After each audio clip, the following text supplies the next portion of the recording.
ಅನ್ಯಾಯ ತಾನೇ ಇದು, ಅನ್ಯಾಯ ತಾನೇ ಇದು. ಅವಳಲ್ಲಿ ಮಲ್ಕೋಬೇಕು. ಈಗ ಅವ್ರ ಅಪ್ಪನ್ನ ಮುದ್ದು ಮಾಡಿ ಒಂದು ಕಿಸ್ ಹೊಡೆದು ಎಬ್ಬಿಸುವಂಥ ಪ್ರಯತ್ನಗಳು ಹೆಚ್ಚಾಗಿ ನಡೆಯುತ್ತದೆ.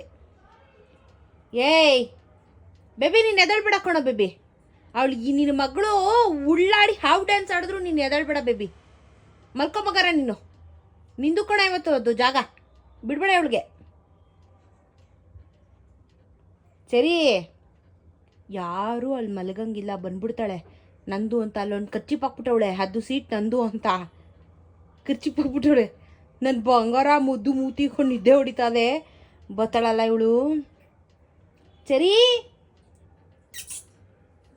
ಸರಿಮಾ, ಇಲ್ಲೇ ಒಂದು ಮೈ ನೆಕ್ಕೊಂಡು ನನ್ನ ಮಗಿಗೆ ಡಿಸ್ಟರ್ಬ್ ಮಾಡಬೇಕು.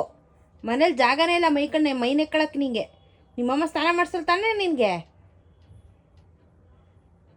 ನೋಡಿ ನೋಡಿ ನೋಡಿ, ಯಾಕೆ ಇದೆಲ್ಲ ಬೇಕು ಸರ್ಕಸ್ಸು? ಇದೆಲ್ಲ ಏನಕ್ಕೆ ಬೇಕು?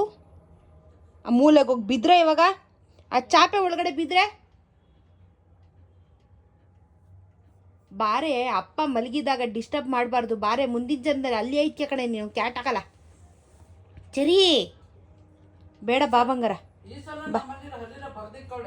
ಅಲ್ಲಿ ಎಲ್ಲ ಈ ಜನ್ಮದಲ್ಲಿ ಅಲ್ಲಿ ಎಲ್ಲ ಬಗ್ದಿದೆಯಲ್ಲ ಬ್ಯಾಂಕಾಕಲ್ಲಿ, ನೀನು ನೆಕ್ಸ್ಟ್ ಟೈಮ್ ಮೇಲೆ ಅಲ್ಲಿ ಐತಿಯ ಬಾ, ಕ್ಯಾಟ್ ಆಗಲ್ಲ ಬಾ ನೀನು.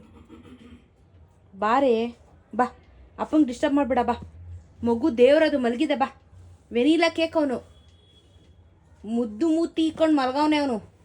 ಆ ಮುದ್ದು ಮುಸುಡಿ ಲವ್ ಮಾಡ್ಬೇಕು, ಹಗ್ಗಿ ಮಾಡಿ ಕಚ್ಚಬೇಕು ಅವನ್ನ, ಅಷ್ಟು ಕ್ಯೂಟ್ ಹಾಕಂತಾನೆ. ಇವಳು ಚಾಕ್ಲೇಟು, ಅವ್ನು ವೆನಿಲಾ.